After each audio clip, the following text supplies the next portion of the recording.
बिस्मिल्लाहिर्रहमानिर्रहीम। अस्सलाम वालेकुम स्टूडेंट्स, मैं हूं वाजिद अली कंबो, आपका chemistry teacher. Student, second year chemistry chapter 16 और आज हमारा टॉपिक है water pollution. My dear student, जो वाटर पोल्यूशन का टॉपिक है ये हम 2 लेक्चर्स में वाइंड अप करेंगे।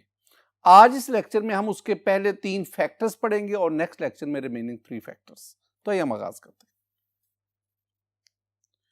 My dear students, water pollution, आबी आलूदगी, उर्दू में हम इसे कहते हैं वाटर पोल्यूशन। आप जानते हैं कि वाटर जो है ना, water is a life, there is no life without water.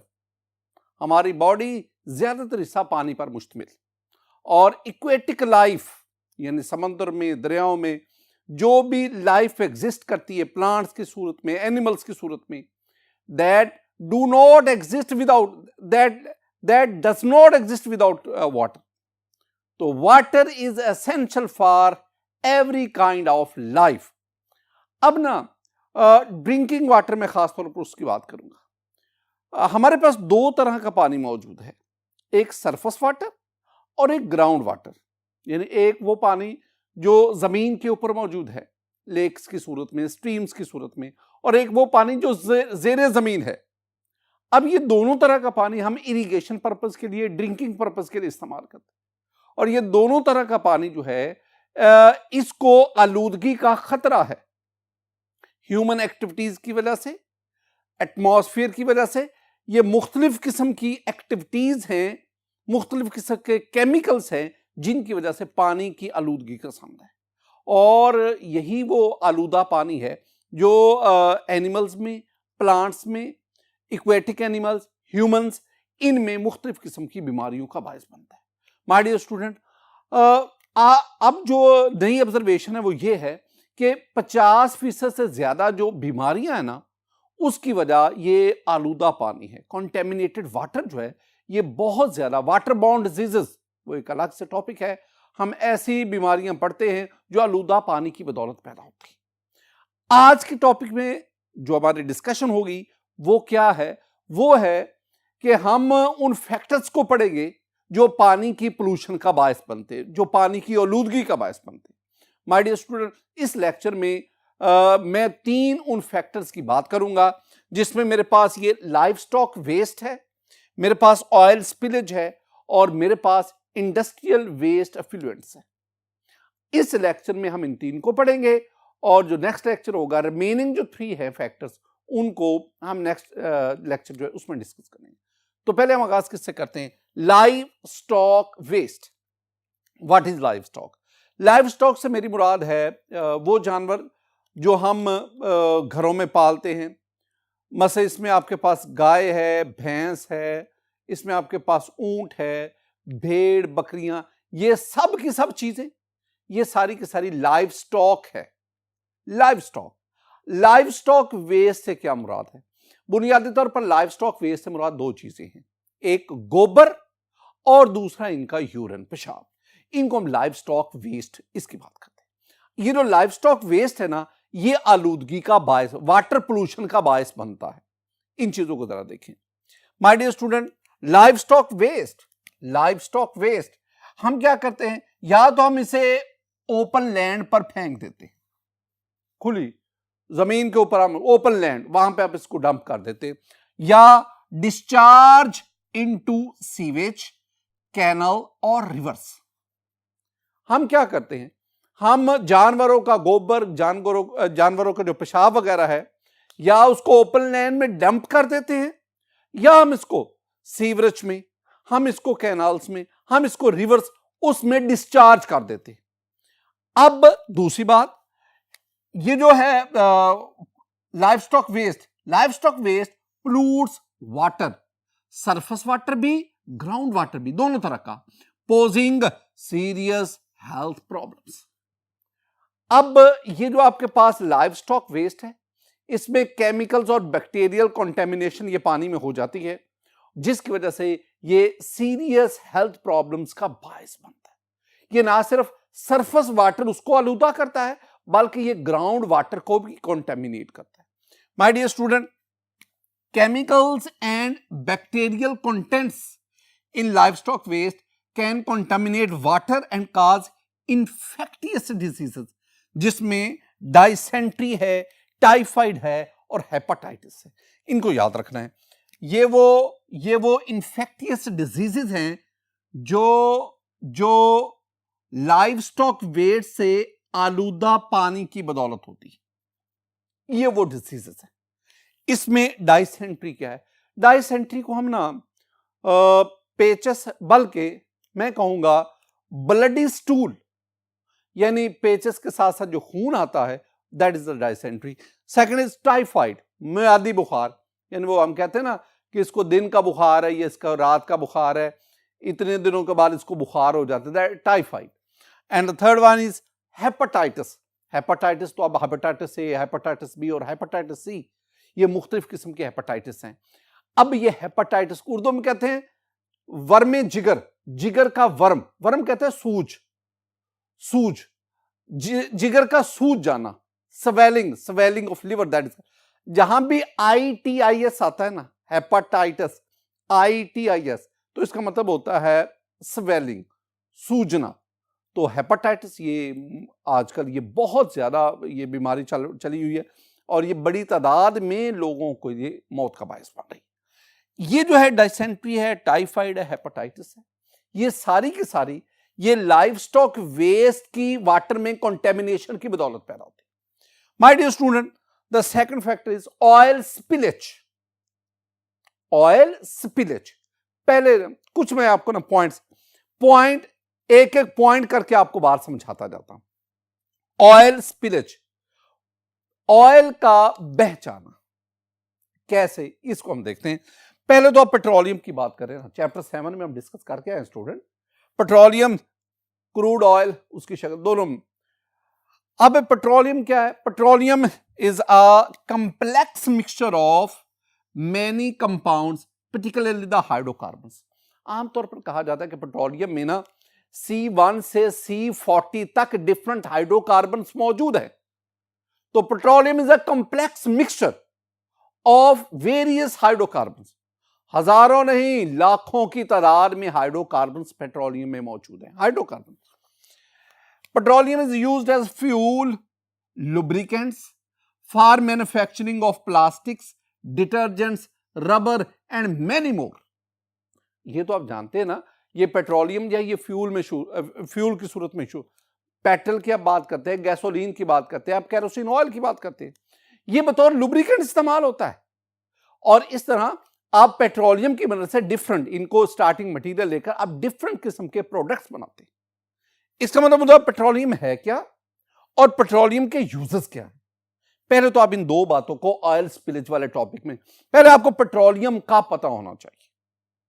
Next क्या है उसको जरा देखते हैं। माय डियर स्टूडेंट, अब हमारे पास sea water gets polluted by accidental oil spills and leakage. अब इसको भी याद रखना है, सी वाटर, समुद्री पानी, ये पोल्यूट हो जाता है एक्सीडेंटल ऑयल स्पिल्स और लीकेज फ्रॉम, कहां से? Cargo oil tanker in sea, tanker trucks, pipeline leakage during offshore exploration and leakage of underground storage tanks.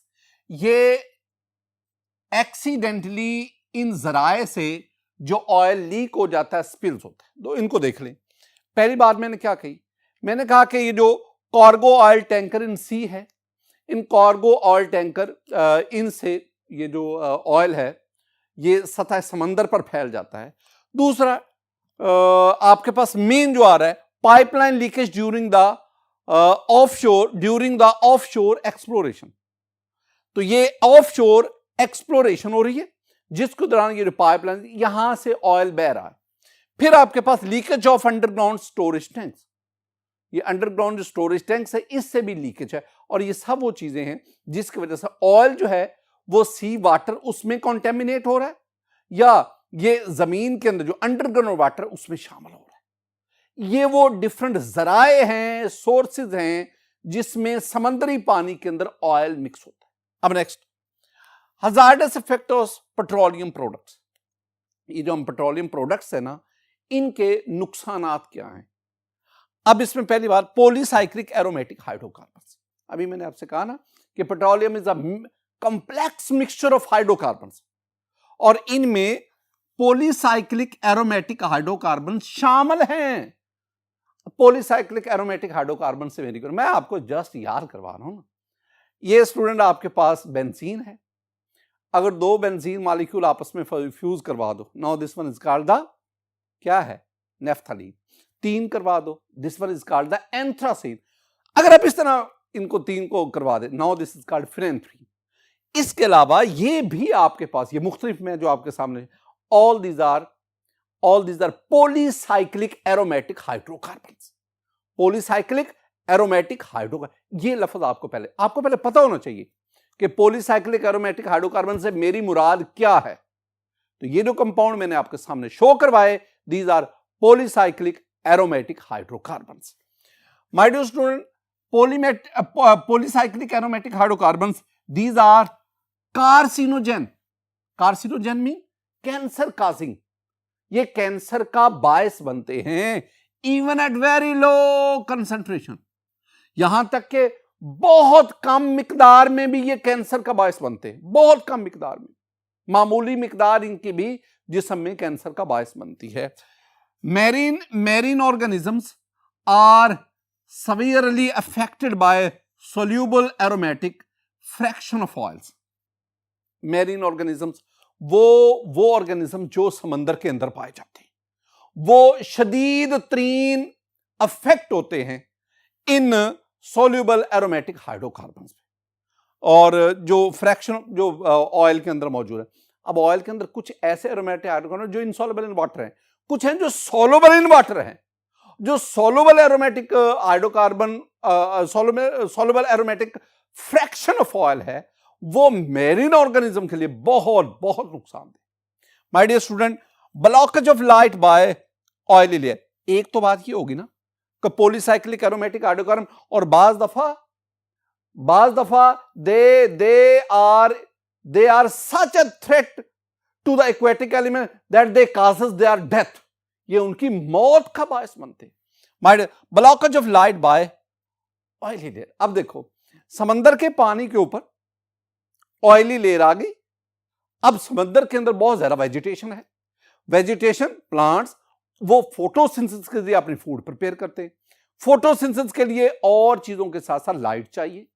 अब क्या हुआ, अब ऑयली लेयर की वजह से अब लाइट की जो ट्रांसमिशन है वो ब्लॉक होगी, अफेक्ट होगी। अब जब लाइट प्लांट्स तक नहीं पहुंचेगी, फोटोसिंथेसिस नहीं होगा, फोटोसिंथेसिस नहीं होगी, फूड प्रिपेयर नहीं होगी, फूड प्रिपेयर नहीं होगी तो प्लांट सर्वाइव नहीं कर सकते। एक और भी चीज है, और वो क्या है, ये जो इक्वेटिक लाइफ है ना, इसको ऑक्सीजन भी चाहिए। तो जहां पे फोटोसिंथेसिस ब्लॉक हो रही है, सीज कर रही है, वहां पे डिसॉल्व ऑक्सीजन की कंसंट्रेशन भी कम हो रही है। और ये दोनों चीजें किस तरफ इशारा है, ये दोनों चीजें डिस्ट्रक्शन ऑफ मैरीन लाइफ की तरफ इशारा है। माय डियर स्टूडेंट, दो चीजें, blockage of light by oily layer, oily layer की वजह से अगर सतह समंदर वो ब्लॉक हो गई तो photosynthesis of the plant ceases, photosynthesis रुक गई। Dissolve oxygen in water is decreased, तो पानी में डिसॉल्व, साहब जरा फोटोसिंथेसिस होगी तो ऑक्सीजन प्रोड्यूस होगी। दो तरह से ना, जो सी वाटर है उसमें ऑक्सीजन दो तरह से अब्सॉर्ब होगी, एक तो एटमॉस्फेरिक एयरी ऑक्सीजन, और दूसरी फोटोसिंथेसिस के दौरान जो ऑक्सीजन रिलीज होती है। तो ये अब फोटोसिंथेसिस नहीं हो रही, जिसकी वजह से ऑक्सीजन प्रोड्यूस नहीं हो रही, और वाटर में ऑक्सीजन की डेफिशिएंसी, और साथ ही साथ ऑयली लेयर बनने की वजह से पानी का एयर से कांटेक्ट खत्म हो गया, जिसकी वजह से अब पानी हवा में से ऑक्सीजन अब्सॉर्ब नहीं कर पाता। दोनों सूरतों में डिसॉल्व ऑक्सीजन की कंसंट्रेशन वाटर में कम होती जाती, डिसॉल्व ऑक्सीजन कम होती जाती। माय डियर स्टूडेंट, ये वो प्रॉब्लम्स थे दो ऑयल स्पिलेज की वजह से आए। तीसरी जो चीज है वो हम पढ़ेंगे, इंडस्ट्रियल वेस्ट एफ्लुएंट्स। पहले मैं आपको बताना चाहता हूं ये एफ्लुएंट्स क्या हैं। देखो, एफ्लुएंट्स का मतलब होता है, एफ्लुएंट्स मीन लिक्विड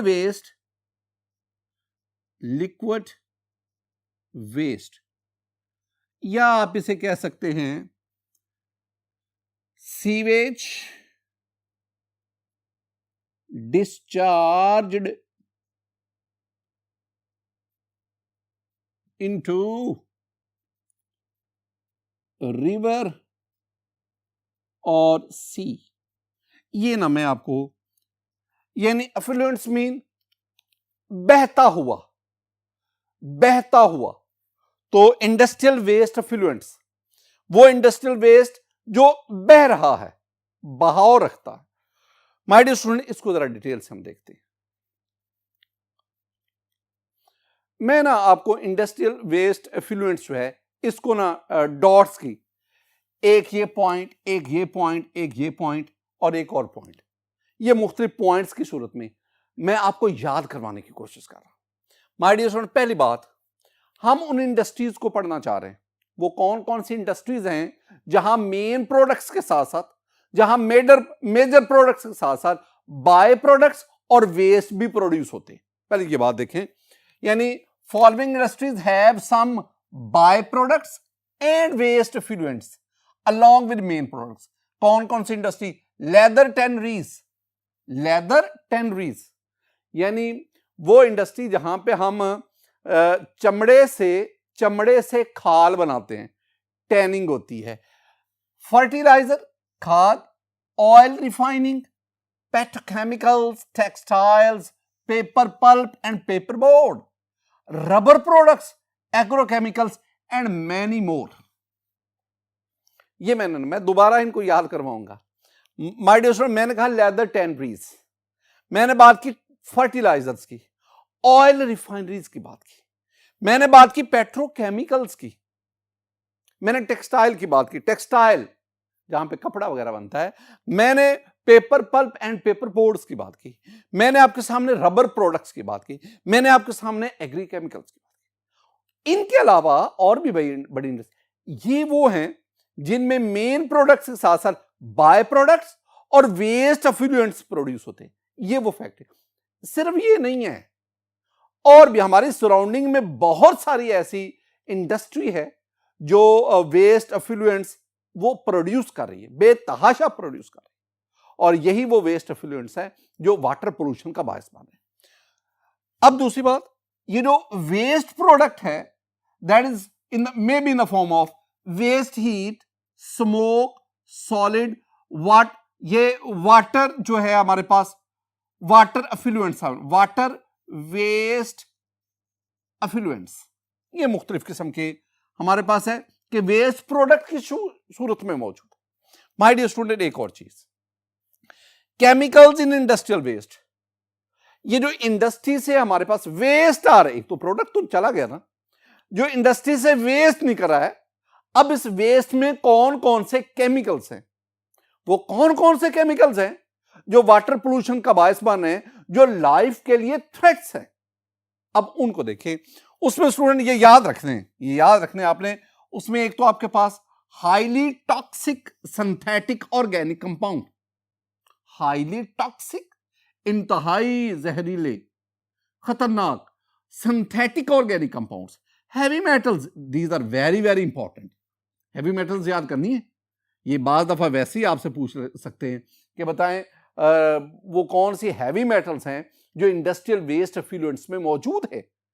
इसमें कौन सी है? लेड है, कैडमियम है, क्रोमियम है, मरकरी है, आर्सेनिक है, antimony. These are heavy metals which are present in industrial waste effluents. दो बातें हो गई, एक highly toxic synthetic organic compound और एक हैवी मेटल्स। हैवी मेटल्स का भी आपको पता होना चाहिए। तीसरी चीज ऑयल्स एंड ग्रीसेस और फिर mineral acids. My dear student, ये वो केमिकल्स हैं जो इंडस्ट्रियल वेस्ट में मौजूद हैं।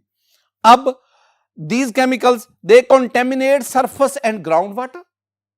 ये सरफेस वाटर, ग्राउंड वाटर, जेरे जमीन पानी और जमीन की सतह के ऊपर पानी, दोनों तरह के वाटर उसको आलूदा करते हैं and causes irreversible degradation of the environment.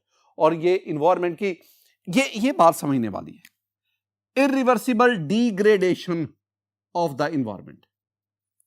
अल्लाह ताला ने ना एनवायरमेंट को, ये कुदरत ने एनवायरमेंट को ये सलाहियत दी है कि एनवायरमेंट अपनी डिग्रेडेशन करती रहती है, या जहां कहीं भी से भी कोई डेफिशिएंसी होती है ना, वो जो लाइफ साइकिल्स हैं उस डेफिनेशन को तवातर के साथ उसको पूरा करते रहते हैं, और यूं वो डिग्रेडेशन वो रिवर्सिबल होती रहती है। लेकिन अगर डिग्रेडेशन इतनी ज्यादा हो जाए कि नेचुरल प्रोसेसेस भी उसको पूरा ना करें, that is the irreversible degradation. यानी हम जमीन के ऊपर मुख्तलिफ फसलें बोते थे, अब वो जब वो जो फसल है वो जमीन से इंपॉर्टेंट न्यूट्रिएंट्स अब्सॉर्ब कर लेती है, तो फिर हम खाद के जरिए या फितरत जो नेचर है वो मुख्तलिफ जराए से उन न्यूट्रिएंट की जो डिप्लीशन है, उनकी जो कमी है, उसको दोबारा पूरा कर लेते हैं। लेकिन अगर इतनी ज्यादा कमी हो जाए कि नेचुरल सोर्सेज से वो कमी दोबारा पूरी ना हो सके, रिवर्सिबिलिटी ना हो सके, that is called the irreversible degradation. तो माय डियर स्टूडेंट, ये जो बहुत ज्यादा हैवी मेटल्स का, highly toxic synthetic organic compound का, या ऑयल एंड ग्रीजेस का, मिनरल एसिड्स का, इनकी वजह से they causes the irreversible degradation of the environment. Next हम स्टूडेंट इसको देखते हैं। ये भी अक्सर स्टूडेंट शॉर्ट आंसर क्वेश्चन आता है कि write down the effects of heavy metals present in the industrial waste effluents. ये जो हैवी मेटल जो इंडस्ट्रियल वेस्ट एफ्लुएंट्स में इनके लाइफ पर, ह्यूमन लाइफ पर, प्लांट्स पर, इक्वेटिक लाइफ पर क्या असरात हैं, हजारस इफेक्ट्स क्या। माय डियर स्टूडेंट, इसमें पहली बात, these heavy metals are highly toxic. ये तो पहली बात है। They do not have any safe limit, इनकी कोई सेफ लिमिट नहीं है। दे कॉजेज वेरियस हेल्थ प्रॉब्लम्स, जिसमें अनीमिया है। अनीमिया हम कहते हैं ये खून की कमी जो है ना, उसको हम अनीमिया, रेड ब्लड सेल्स वगैरह उसकी जो डेफिशिएंसी वो अनीमिया में आती है। किडनी डिजीजेस, किडनी गुर्दों की मुख्तलिफ बीमारियां, नर्वस डिसऑर्डर, ये जिसमें खासतौर पर आप भुलक्कड़पन, हम चीजों को भूल जाते, या वो जो बड़ी उम्र के जो लोग हैं उनमें आप वो राशे की बीमारी जिसमें हाथ वगैरह कांप रहे होते हैं, और इस किस्म की कई बीमारियां।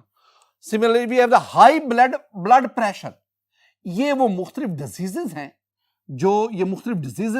जो हैवी मेटल्स की वजह से होती है। माय डियर स्टूडेंट, आज के इस लेक्चर में मैंने ना वाटर पोल्यूशन, उसके 6 में से 3 फैक्टर्स आपके साथ डिस्कस किए। इंशाल्लाह जो रिमेनिंग 3 हैं वो हम नेक्स्ट लेक्चर में डिस्कस करेंगे। मेरी दुआ है कि अल्लाह ताला आप पर अपना फजल फरमाए, अल्लाह ताला आप पर अपना करम फरमाए। अस्सलामु अलैकुम व रहमतुल्लाह।